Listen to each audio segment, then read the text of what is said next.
Talking about this campaign for preparing, the next stage, I see a lot of activity, Russian-wise, in back in Zaporozhya, and especially around the Velika Novosilka. That's how I predicted the attack on the left, because it's a mirror of pretty much what the Ukrainians did in Kursk, and the same is happening on the left of Robotnye at the moment. So we know that they want to reopen these fronts, even if we know there is a lot of defenses, a lot of minefields made by the Ukrainians. Sometimes there is a small recon group, on the part of Kamyansky, going to check the Ukrainian activity. And Ukrainians removed a lot of units from Robotine. I think there is only left 3 of the 12, 15 original units in that zone. They are very stretched out in that front. Yeah, it's a very interesting area. We are also tracking to see which units are getting moved, and for now, we haven't really gotten hold of many Russian units, but for some Ukrainian units, we know that they're likely around this area. But I gotta say, I have to go now. I wish you all a very nice stream for the rest of it, and see you around, guys. Have a good one. Bye. But Thank you, guys. How did I leave this?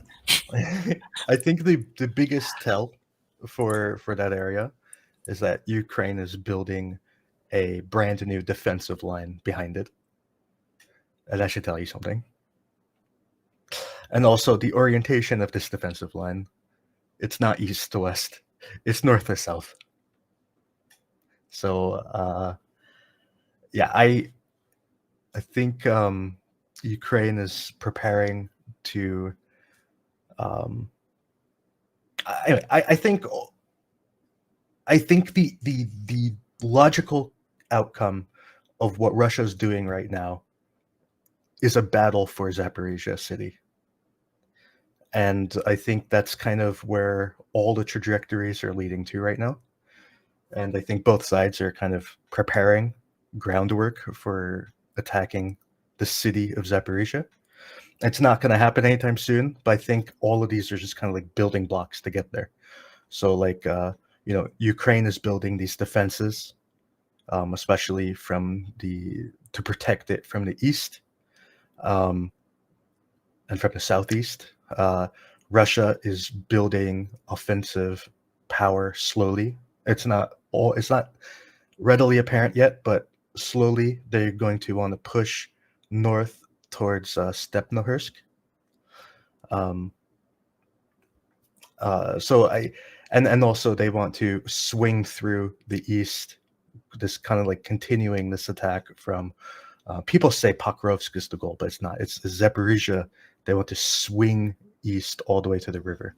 I think a very long range. It's a long distance at this point, but I think this is their goal.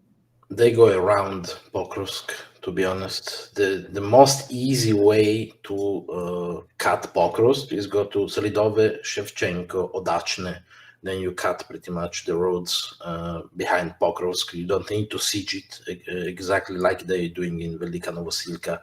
They're going to move from the sides of Velika Novosilka, but the movement itself that they are doing now, between Constantinople, it will make Kurakove completely useless. The biggest problem for the Ukrainians is that they don't have a defensive line pretty much behind Pokrovsk. Yes, they are doing something, as you said, north to south, but the best defensive lines, they already crossed by the Russians. They were all between Avdiivka and Pokrovsk itself. So yeah, the main objective, in my opinion, is to go what I call Quatre Bras, who likes historical references, where Napoleon pretty much was going towards Waterloo.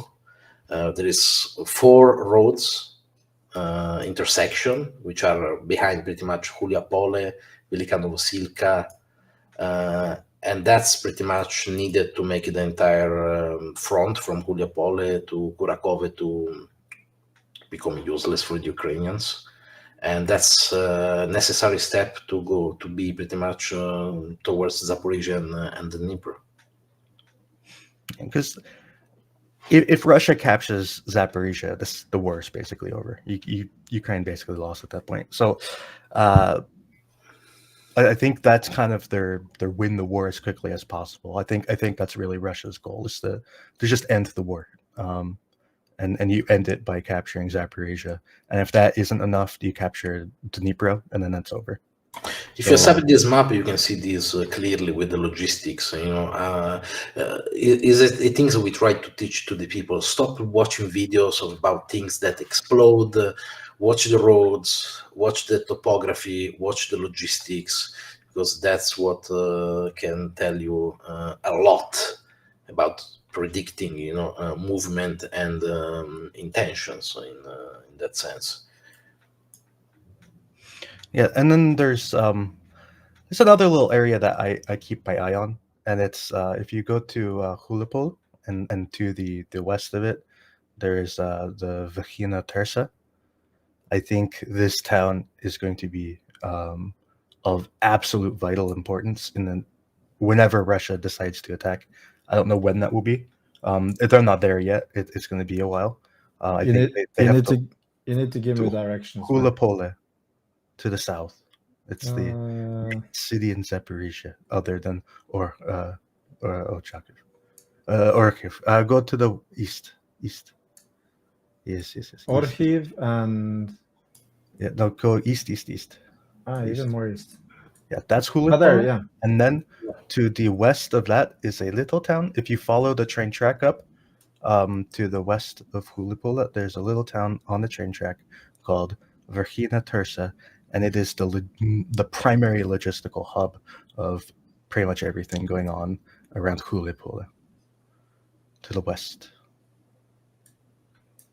Yes. If you go more north on Huliapole, you see Oleksandrivka, which is exactly north. That's where all the roads pretty much connect, and there's all the roads that bring logistics to Huliapole, Velika Novosilka, Konstantinopil, Kurakove, Pokrovsk, etc. If they take this area between Voldimirivka, Medzove, Oleksandrivka, Pokrovsk, you control this, everything that is south or east from that is completely useless.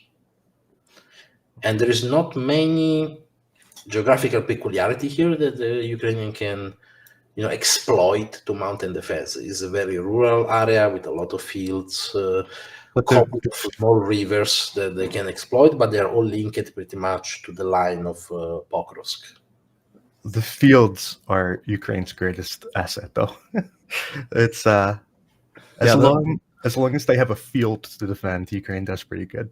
Yeah, but the Russians changed tactics. Now they're using pretty much all the tree lines, or even That's great. Because, for example, the roads, railroads. They use the railroads to cut between Selidove, Shevchenko, and that's what they are doing between Kurakov and Selidove. There was two big railroad lines, massive, and the Ukrainians try to mount and defense there, and they simply avoided that by taking it more north or south. It's pretty predictable as a defensive line. I think what Andrew is talking about, and you're probably talking about the same thing, is that the Russians, yes, they did try some maneuver warfare, but they've basically constrained themselves to taking one field at a time and moving along the tree lines. And you can see this on the map. It's not just because Andrew is drawing a square because it's easier on the map. It's because that's the way they're moving. No, it's the same. If you watch our map and you go to the last Russians, bridgeheads or advance, they're either linked to a line of tree or a smaller road or a railroad. It's pretty predictable how they are moving. Yeah. But that predictability can also be defended, because if you're forcing them to move along these tree lines, and especially the rail lines, you can block them. You can physically cut down the trees, rip up the rail line, and put a minefield.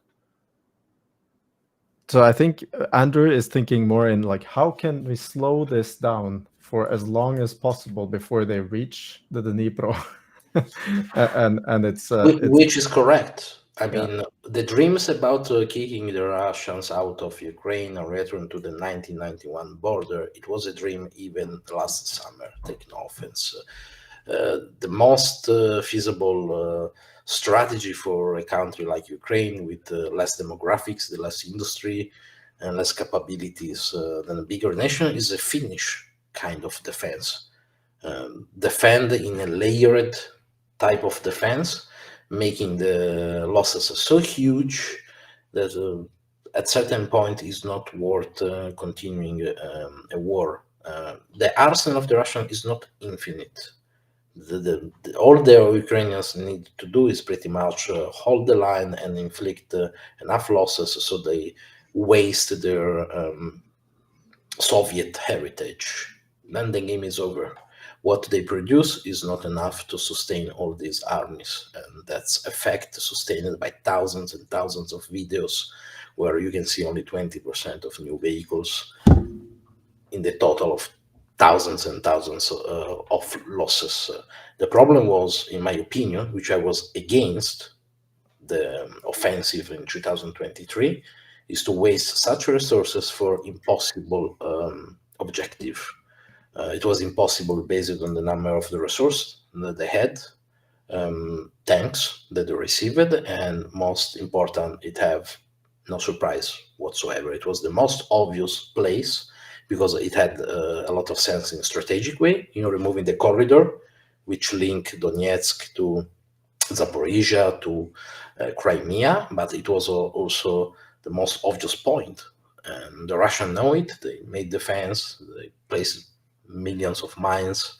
So, in my opinion, they should have stopped that operation after 2 weeks when it was clear they were not going to make a huge advantage. To give you an idea on the plan, which was, by the way, published by Zaluzhny, by Tolkien, etc., they wanted to reach, if I remember correctly, Robotnye after 48 hours. That give you an idea if that is, it took them 3 months and a half. Well, I mean, they got there in like the first 2 days, I think. It's hard to piece it together exactly. It's just that it didn't go well. It didn't go well. No. But they did get there. They did get there. There was a lot of really powerful Russian propaganda making it look like Ukraine was barely advancing. But if you compare that footage to the satellite imagery, it's obvious Ukraine got there really fast. And then they got stuck. Yeah, that's the point. They reached the goal in a couple of days, and that's it. They never moved elsewhere. I mean, you should have stopped at that point. I understand there's a lot of political meanings in the sense you need to show the Western that you are on the offensive and you're gaining, but that's a very short time mind. In the overall picture of what's going on in attritional warfare, they need to think, okay, this offense is not going anywhere. Maybe we should preserve what we have to a defensive status. What really astonished me was the fact that when the offensive was over, besides the blaming between Zaluzhny, Syrskyi, and Zelensky, yes, it's over, no, it's not over, etc., was the fact they were not prepared in terms of reserves for what's going after. Either if it was going well or going bad, there was no plan. So then suddenly they started to making defenses everywhere. And that means they didn't plan for a long term. It's like they placing all the eggs in one basket. We're going to do this offensive. This offensive is going to take the corridor in Zaporozhya, game over. That's a very short-term planning.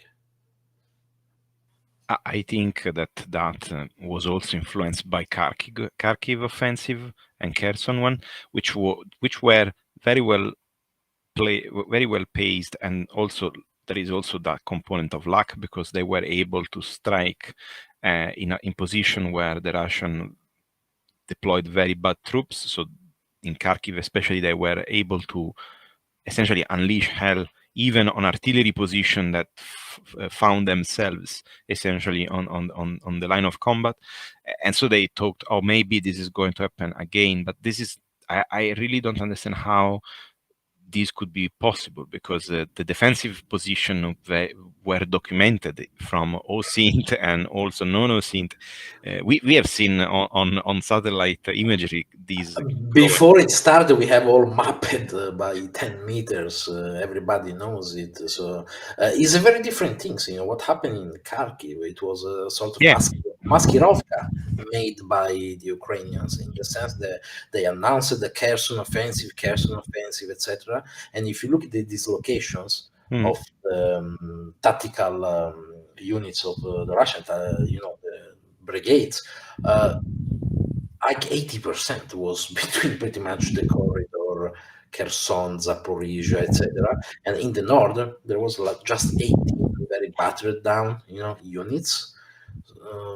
They didn't consider, probably the success even surprised the Ukrainians. Yeah, I think as well, because I remember that even crossing Oskil River was like something that they took some time before saying, okay, let's go and cross the river as well.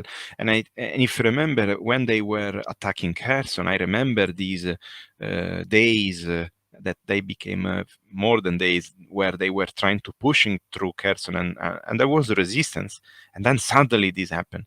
And I think with Andrew we were working a bit more in that time together, and I remember there was a direction that we both agreed that was much better at that point to try, but they completely ignored. Do you remember, Andrew, which was that? Because I think the offensive, and then I stopped this, but I think that was too large as well for the resources that they had. Too many places where they tried to push, and instead they may wanted the best with those resources was to point on a smaller scale operation if you really want to do some good results, also political but also tactical, and push somewhere where you can have a easy victory, and then you get some experience, some combat experience, and then you can carry on with the defensive. But there was a specific direction that Andrew was talking about at that time, but I don't remember. Do you remember?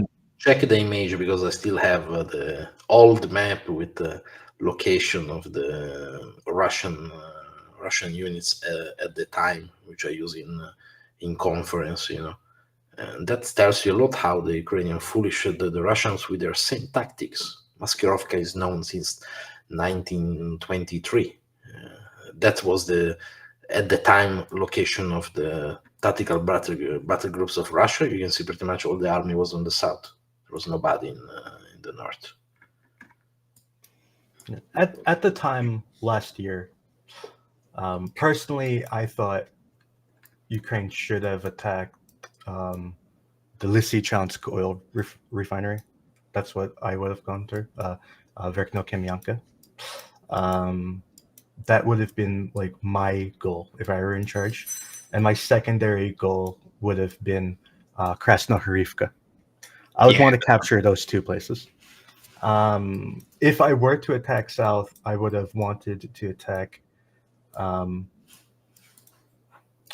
southwest towards I can't remember. It was like out of Malinivka. I would have attacked out of Malinivka and Poltavka and moved southeast from there, because I think that was the area of Russia's weakest defensive line. I don't think they really had many minefields in that area. I think you could have broken through if you really wanted to, although I don't really think that would have been smart anyway. But I think just taking the hill of Verkno-Kamyanka, taking that hill would have given Ukraine a lot of better defensive options for holding Bilohorivka and Siversk, and I think it would have stabilized this whole area. And not that it's unstable, it just would have been better. And taking Krasnohorivka, I think, would have made it possible to hold Avdiivka, because when they launched that attack without taking Krasnohorivka, they just let Russia have it, and they attacked somewhere else. That was them ceding Avdiivka. It was basically them saying, Russia, take it.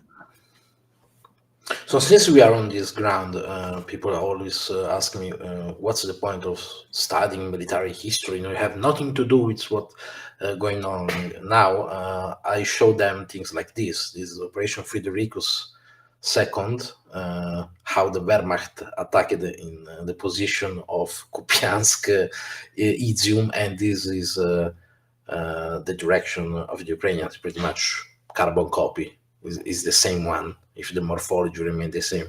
I want to bring a topic, how you see the Bakhmut situation related to the offensive and Avdiivka situation. There is a big debate. The Bakhmut pretty much compromised Zaporozhya offensive because it was a diversion of forces and of troops. What's your point on this? The long debate. Let's retreat, not retreat, or let's try to retake it by encircling it. I think the attacks in Bakhmut, especially the south, the northern part of Bakhmut, I think people underestimate how close Ukraine was to a complete success. But the southern part, I think, was vital. Because the first thing that they did was retake everything around Ivanivska and push Russia back across the canal. Because think about how bad the situation would be right now if they never did this attack. Russia had crossed the canal in multiple places. They had complete control of the entire canal. So if they still had that level of power over the canal right now, they would be flanking Toretsk from the north. It would be or both of flanking Chasiv Yar from the south. Either way, it would have been a disaster for Ukraine right now. I think that alone was a giant success. Right now, Russia has pushed Ukraine back to the canal, so they basically each control one side of the canal at this point. So I think pushing them back to the canal, pushing them across the canal, restabilizing Ivanivska and pushing into Klashivka, I think was all very good. The number of casualties Russia took around Andriivka and then Klashivka were astronomical. We have access to a very large amount of video that was never published of just Russians moving up and then falling asleep and then moving up and then falling asleep. Very sleepy Russians, just incredibly sleepy. And I think it was a huge success. There were points in this offensive where they took enormous casualties, and I think a lot of those casualties were from lack of intelligence. And I think that lack of intelligence was because they wasted so much stuff in the south that, stupidly, I think if you had given these forces the intelligence they needed, the satellite experts, that sort of analysis, using SAR and all of those tools to better inform this whole operation, I think they could have done more with fewer casualties, but they didn't have access to enough, in my opinion. The northern attack was extremely close to a huge success. It was literally within hours of a Ukrainian massive breakthrough in this north, but it just failed. It just, at the last second, Russia had just enough reinforcements that they could pull in an emergency to stop the Ukrainian attack, and then it just all fell apart. But it was so close to an actual legit breakthrough in this north, and that would have totally changed the whole conversation. But it just didn't work. It was so close. I think the attack around Bakhmut was all very good. And the attack that people don't talk about so much is the attack towards Pisky, which was they did not give them enough resources. They gave them a battalion or 2 battalions or something.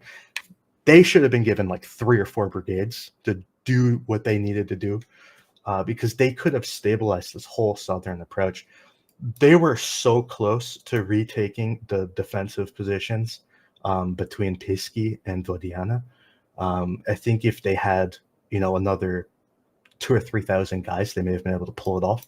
If they had retaken this position Slab, which is the name of the defensive position between Vodiana and Pisky, if they'd retaken that, it would have fundamentally changed the whole picture of everything going on in Avdiivka, because you would have been able to hold this southern front with far fewer men, instead of leaning on Sevierna, which was supposed to be your backstop. You could lean on Slab, which was supposed to be your primary defensive position that they gave up without a fight. So having Slab connected to Zenit in it's the way it was supposed to be in one continuous defensive line, then you could have put those forces into the north and defended Krasnohorivka better. Also because they have a lot of historical meaning. The battle for the airport of Donetsk have a long history. Yeah, and this whole area is so important. I mean, they fought for a reason in this area. Like, it wasn't arbitrary. It was because these were good defensive positions that. So I think after all, the story of Bakhmut to give us after what happened, a lot of information. For example, if you look at the analysis of the losses of the Russians in this period, 50% is Wagner. So it's like Wagner and his prisoners, immolate themselves to give the Russians time to rebuild their army. Because if you look at the time it took to take Bakhmut and who was involved, okay, you realize that the rest of the army and the fronts were not doing much. All the battle was pretty much Bakhmut. That was the main focus. And the Wagner took the majority of the losses. And then once they took Bakhmut, Wagner was completely useless for its purpose. And the rest, it's history. The majority of the problems I see from the Western side is that when we look at what the Russians did, we tend to demise them. Wagner is taking a lot of losses, not going to look at what that could mean for the rest of the army. If you take the number of losses and you divide them by volunteers, conscript, Wagnerites, etc., you realize that 60-70% were Wagnerites, 20% were volunteers, mobiks. Only 10% were the professional part of Russia. That means that the destruction of the Wagner was on a purpose. You remove a problematic guy with a lot of influence, and you give time to the Russian army to rebuild. So back then, a lot of people give a lot of importance to Bakhmut. It's strategic. If Bakhmut falls, Ukraine falls. They didn't watch the canals. I mean, even today, after 2 years that we are talking about Bakhmut, the Russians still 1 kilometer in some points in Chasiv. Bakhmut will not lead to anything unless they were able instantly to make a bridgehead on Chasiv. 2 years later, we're still here. The biggest problem is looking this on the biggest picture. Chasiv and Toretsk are necessary to each other. If one falls, the other falls, because you will be taken by the flank. If Toretsk fall, the next retreat point for the Ukrainians will be Kostiantynivka. If Chasiv falls, Toretsk will fall. And these are necessary steps, these three cities, to get a reach on Zlovyansk and Kramatorsk. So it's all connected in the big picture. So I do believe that the salient in Pokrovsk is not about Pokrovsk. Also because it will be stupid if you manage to have a breakthrough, you're going to lose all your momentum into a siege for Pokrovsk.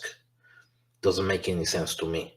It will have much more sense to cut and going to remove all the logistic roads. Also because at the moment, the Russians are 6 kilometers from cutting all the roads that goes to Pokrovsk.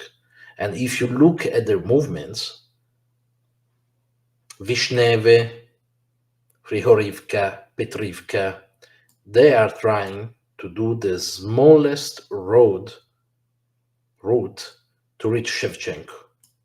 And that will be the next step for going to take Udachin probably. So they are evolving. It's the same things that happen when we look at the North Koreans, Oh, it's North Koreans. I mean, they don't know how to fight.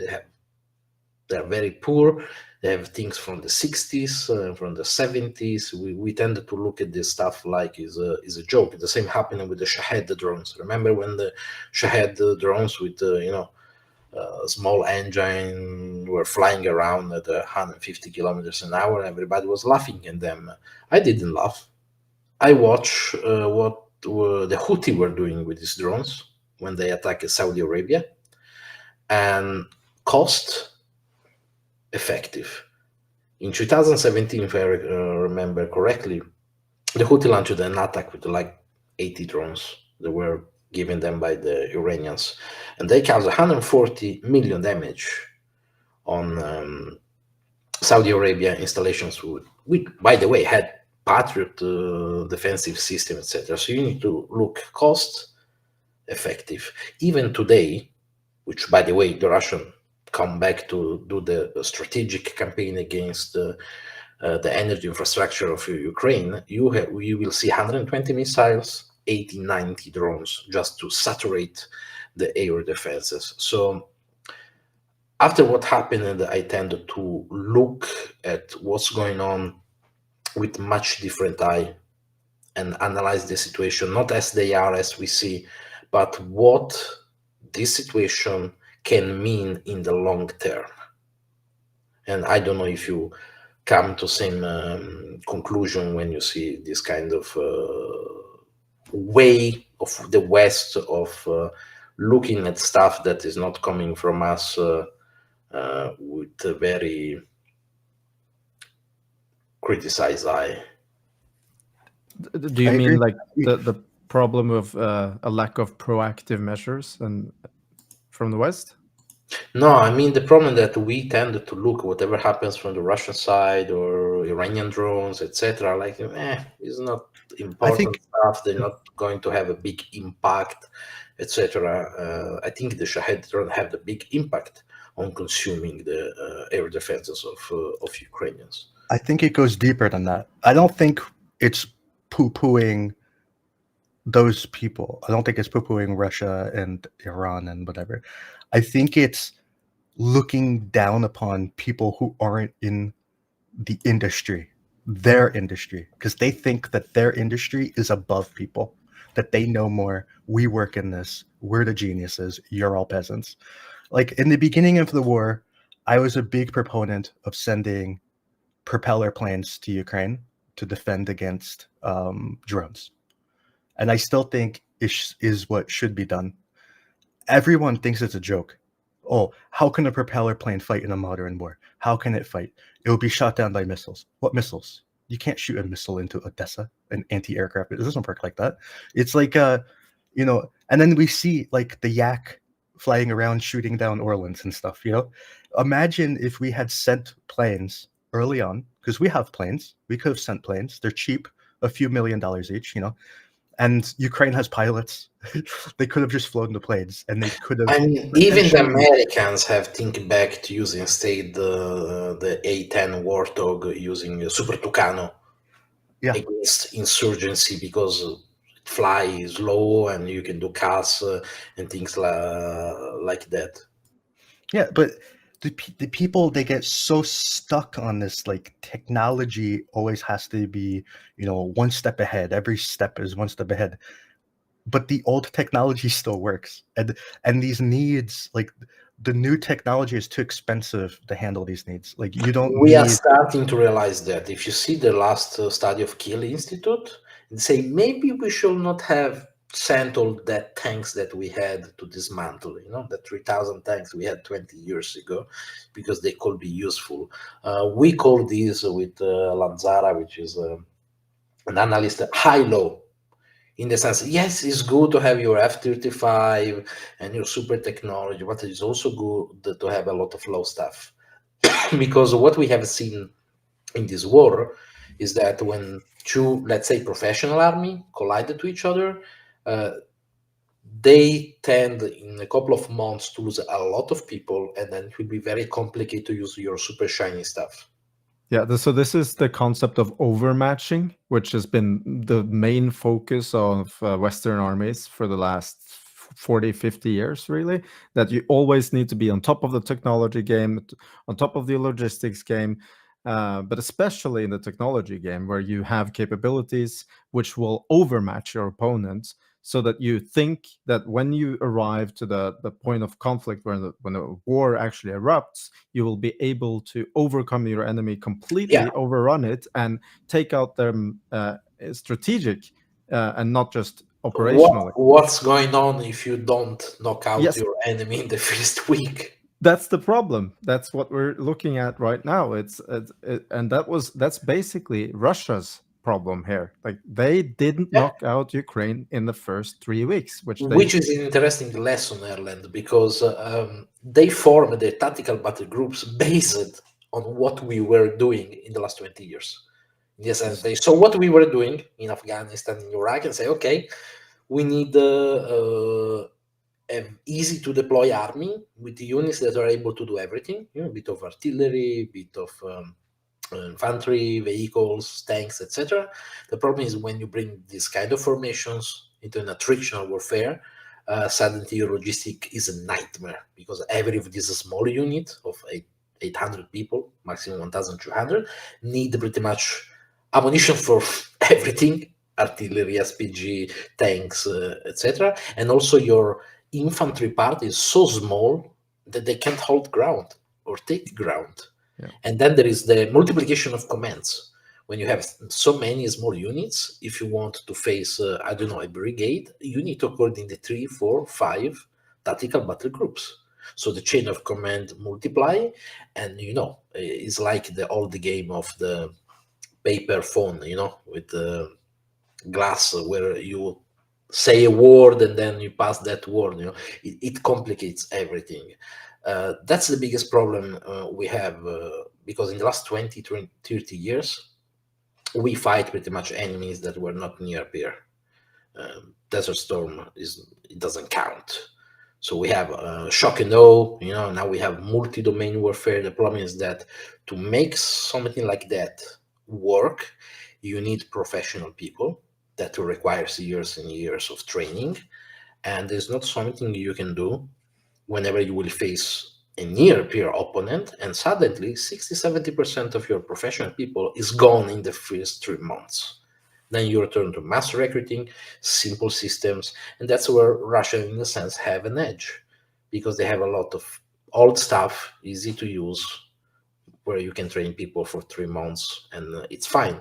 You can't do the same stuff with Bradleys and Abrams, also multiplying the logistics, which is a nightmare for the Ukrainians. They have 17 different artillery systems. German tanks, British tanks, Polish tanks, American tanks. It's not that Swedish stuff. It's not that easy. Even if they try to use some coherence, like giving to a certain unit only Abrams or a certain unit only SV90, still a nightmare logistical wise. So we need to exit from this idea that, war is something we can relegate to a small amount of professional people. No. When you have near peer armies, you will need to recruit back a lot of people, and these people can't use your F-35 or your shiny Abrams X. And also, when we're in this new new era where we are actually looking at near peer wars as the next war, then it is absolutely incredible to see how long it takes for European armies to understand that they need to go back to conscript soldiers, to build up reservists, to have a national plan for what is going to happen in mobilization, and not just mobilization in the military, but also in the civilian society, etc.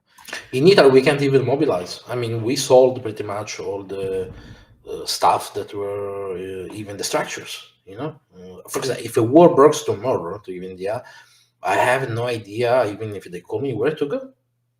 Very different is for the Finnish and the others. In Finland, every year they have a couple of weeks of training, etc. So they are able to, if wars happens, people know exactly where to go, who is going to lead in your small town, and things like that. We completely abolish this kind of stuff. Even the thinking that we may need, it is useful to have a system like that and never use it, if you are lucky, but you need to have it. The fact that we completely avoid to talk about, and we don't have any more a structure that we can make something like this is a big problem. That's why we struggle to build up an industry, and even talking about maybe national reserve like American does.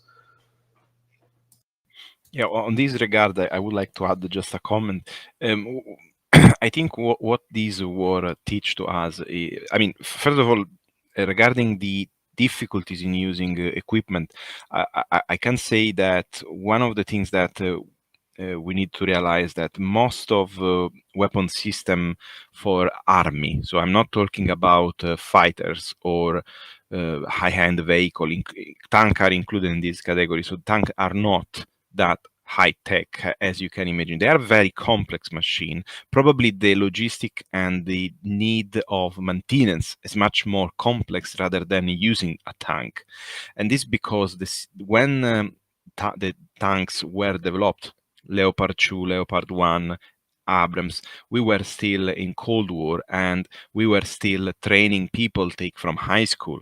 Even if you think to US, the basic training start from soldier that didn't even start the university. So the problem is not that these systems are too complex to train on, but the problem is that is the trainer. So how much capability you have to mobilize your citizens and make them becoming proficient soldier that can stand and survive months after months.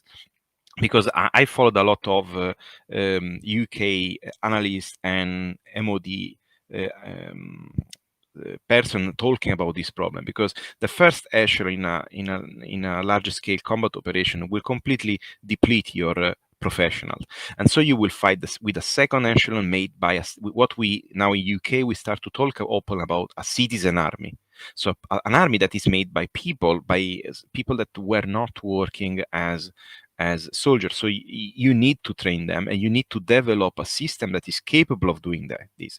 And one of the problems that we have at the moment is, do we have such system? Because look at what is happening to Ukraine. We are trying to train these people in Europe, but we cannot train like 20,000 a month. We can't train in UK, which is doing a very large effort in a year, which is not Also, even... we are training them with stupid taxes that have nothing to do with the war they are making, because that's maybe at the beginning. Now it's been changed, luckily. But I agree.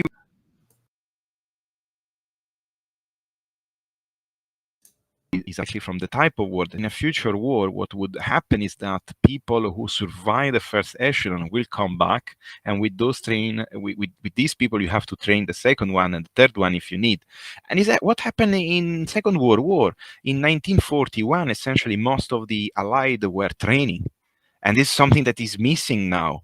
Because if you want to have a meaningful outcome of this war, Ukraine have to train its own army to even think to go to the offensive when that's the thing that South Koreans fear about North Koreans involvement. Yeah, I agree. And this is probably, hopefully, the things that tip the iceberg, because the fact that South Korea start to send a military attaché in Ukraine is much better than all the empty words of Biden and many others, honestly. And just to conclude my intervention before we go back on Kursk, the main point is that, and I talk this also because it's part of my normal job, is the production of war material. We were unprepared. We were completely unprepared to produce even body armor to a scale that is required. So, I mean, this is something that have to change in the West, because, of course, some weapon systems are very complex to produce, but we cannot think that producing 12 howitzer a year is something decent, like France is doing right now, which is obscene. So if Ukraine is able to do that number in a month, we need to be at least double that, because, or at least have demonstrate that we have the capability to scale up if needed. Because otherwise, we demonstrate that it took 2 years to improve UK ammunition production for artillery. So if this war was raging much deeper in Europe, we would be very much in dire condition. So I think there are a different level where we have to do homework. And I agree with you. In Italy, they sold all the barracks. Essentially, they made a very nice apartment, but there is no more space. In UK, this is not happening because barracks are kept. Yeah, we completely condition. Everything sold, and nobody think maybe one day we will need them. No, or maybe we need a substitute system. Zero whatsoever. We delegate pretty much our protection to NATO, and we didn't think that in the future we would need a bigger army than our professionals. To give you an idea, at the current consuming rate of ammunition in Ukraine, Italian army have maybe 2 or 3 days, maybe a week in the best scenario of ammunition. Yeah, which is a disaster. Okay, I think we can maybe try and wrap up the whole like Kursk thing, which is, in my opinion, it's entering into a larger picture of all these different topics that we have discussed. And if I understand all of you correctly, what's the goal for Ukraine? What the overall goal? It's to slow down the Russians and attrit their forces until the Russians are no longer able to pull out this Soviet heritage, as you so nicely called it. And the question then is, did this operation, or is it looking like this operation has led to an extension of the Russians' fighting capability, or do you think a shortening in the sense that it's actually cut down the time they have on this Russian heritage? I think it's detrimental to the Ukrainians, to be honest, considering that these units of Russia are going to gain experience. Yeah, they're going to have a lot of losses, but they don't care. And on the other side, the Ukrainians are pretty much losing, in my opinion, things that are not replaceable, like Challengers, Leopards, etc. All the political meaning and strategic advantage, it was already accomplished in the first 2 weeks. They executed the operation well. They made a lot of prisoners, caused a lot of losses, political unrest, showed that the red lines were not there, showed that they were able to do an operation like this in silence. 90% of what you could achieve was done in the first 2 weeks. My fear is that now is slowly reversing into a situation where the more the times go, the more the Russians have advantage than what the Ukrainians can gain from this situation, beside the fact that they probably need to have this salient as long as we go to have some peace talking. After that, unless they gain something from this, in my opinion, will be useless. And you see, recently Putin have said there will be no talk unless, as long as there is an Ukrainian in Kursk. So it's a precondition for Toka. Admitted that this peace talk have any value, which I don't think Putin want to have a real peace talks, but it's becoming pretty much a preliminary point of discussion. No Ukrainians in Kursk. That's kind of true. He said that there would be no talk as long as people are in Kursk, and then 2 months later they started talking again because he couldn't kick them out. Yeah, that's the point. He gave That's himself the 2 point. months to kick them out and then gave up. He was like, okay, fine, whatever. Yeah, that's the point. It's a torn a spine, that is hitting him. It's a problem, but not that big of a problem after all. I mean, it's a question of time. Let's face it. It could be a month, could be 3 months, it could be 6 months. The Ukrainian can't sustain their situation indefinitely. No, but you can look at it the other way. What Ukraine needs more than anything is experience for their brigades. It's one of their biggest problems. And right now, those brigades are getting experience in Pokrovsk, in Toretsk. They're getting their butts kicked. They're losing a lot of ground, but they're getting experience. So you could say that what Ukraine is doing now is laying the groundwork for a future success where they might have more brigades that are combat capable in the future by giving them the experience now. And the results that they're giving currently is very bad, but hopefully in the future their experience will make them more successful. Yeah, but it's the same game they're doing to Russia. The problem is they can afford it. You can't. Well, can Russia afford it though? Because Russia it's 3 is years running out they of are men. affording 20,000 losses a month. Clearly, they can better than the Ukrainians. I mean, it's Darwinism, military Darwinism. Okay, the problem is that you are doing that with 5 times more demographics. Is it though? Do they have more men? That's the question. Because when this war started, Russia pretty much said they had 5 million men to work with, and they can't really dip into that. I guess like the Koreans that they bring in don't count towards that because they're not Russian. But if you're going by the numbers that Russia goes with, they had about 5 million men to work with. And I'm not so sure that Ukraine has too many fewer than that. I'm not really convinced that the manpower difference is that great. But I think what Russia is better at is getting their manpower into combat, and especially doing it quickly. So in the long run, this may not benefit Russia because Russia has to win. They have to win the war, whereas Ukraine has to outlast Need Russia. to survive with So- where they need to win. But if you look at the demographics between 20 and 28, they have a similar demographics. If you look at the tree, the Ukrainians have 700,000 people between that area, and the Russians have 4.5 millions in that area. Admitted that they want to waste their better human resource into this war, which is not very wise for the future. That's why Ukraine is trying to avoid, to send this kind of people for the future.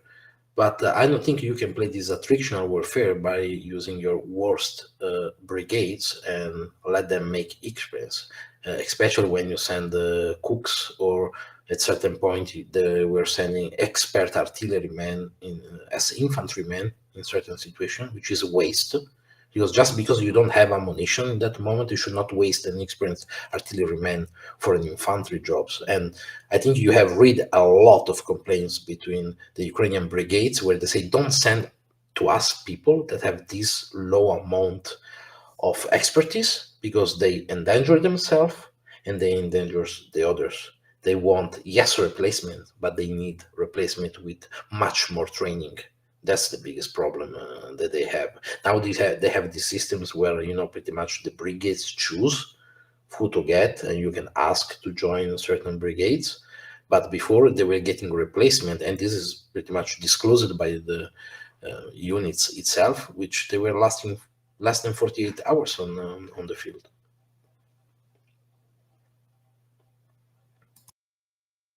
Yeah, and Russia is having all the same sorts of problems. Like Pretty much every problem they have. They both have the same problems. Everybody has the same problems.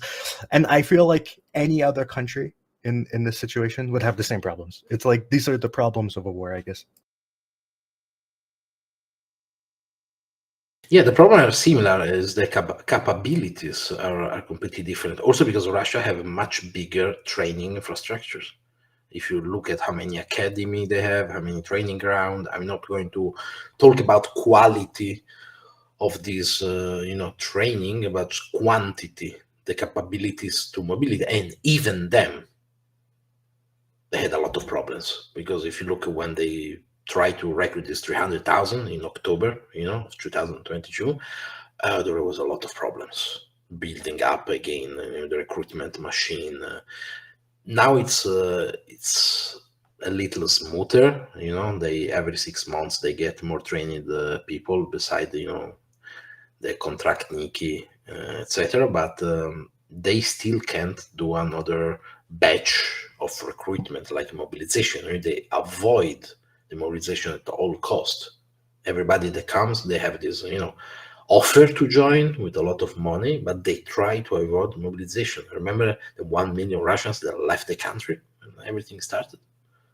That were also the most instructed people in the IT world, etc. It's not the guy that work on the field that runs to the west or the other country. It's the guy that knows. And that's a big loss, especially in the IT world. Yeah, and if they've lost tons of doctors, they've lost engineers, especially electronic engineers. Not electronic, the electrical infrastructure engineers, and linemen too. Lost a lot of linemen. I don't even know how you replace. Honestly, how do you replace your entire fleet of linemen? I don't know. Last factor, new strategic campaign against the Ukrainian infrastructure. They started again. They did exactly like last year. For some months, they sparely made the launch. I think the last one was 26 or 28 August. And now they are starting again in winter. Unlucky this time, it seems that will be a much colder winter than it was 2022 or 2023. Yeah. So that's one of the few points that I have left over from additional points or additional topics. Reaction of Poland and in the recent missile strike of Sunday. I think I have a feeling, and that's a warning that this isn't the fact that we know, but I have a feeling that Poland is trying to soften up a little bit the sort of impression a lot of European leaders and opinion makers have towards a possible intervention in the airspace of Ukraine to a limited extent, where we're not talking about closing the skies or making a no-fly zone or something like this, but enhancing Ukraine's Western air defenses with an air. Yeah, I agree completely. They try to slowly introduce, the that concept. maybe we're going to cover, or we fly on the border between Poland and Ukraine and we can intercept from here. You start to slowly introduce the idea, adapt the people to the concept. I think also that the North Korean involvement, it will open a Pandora situation, in the sense the Polish have a lot of South Korean weapons. What will happen if suddenly South Korea say, okay, let's give Ukraine some of the Chunmo, which is the equivalent of the HIMARS, or things that we have already given to the Polish, and the Polish give them to the Ukrainians, and then we can give them back to the Polish. I think the involvement of a third country for real, not like Belarus, will open also an involvement of others, in the sense if the Russian can say, we have the help of another nation, of course, only in Russia, in the Kursk area, what is going to block the Ukrainians to say, okay, we have involvement of other troops just in Ukrainian territory? And that is a scenario that reminds me Spanish Civil War.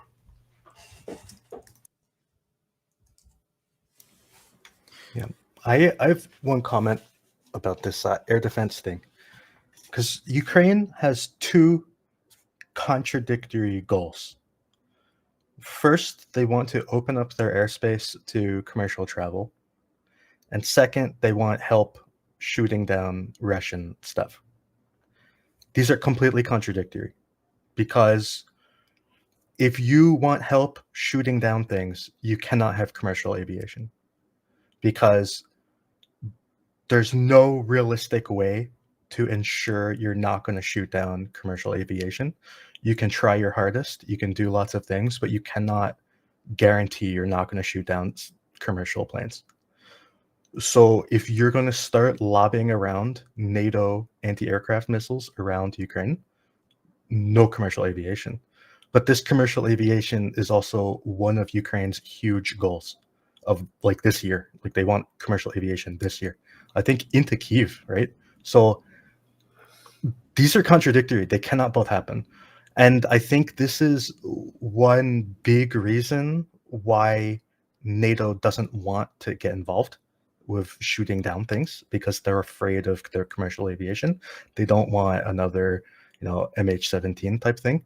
So, and it doesn't even necessarily involve aviation in Ukraine. It could also, there could be like a buffer zone around Ukraine, which could influence other countries. So this is a real problem that isn't really talked about. So,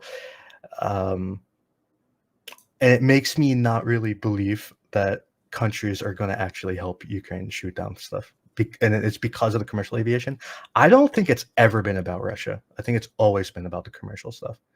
Because they, like imagine a scenario where you're shutting down the airspace of like Hungary to shoot down missiles in Ukraine, because you might have to do that, or Slovakia or Poland. And I don't think those countries will be happy doing that.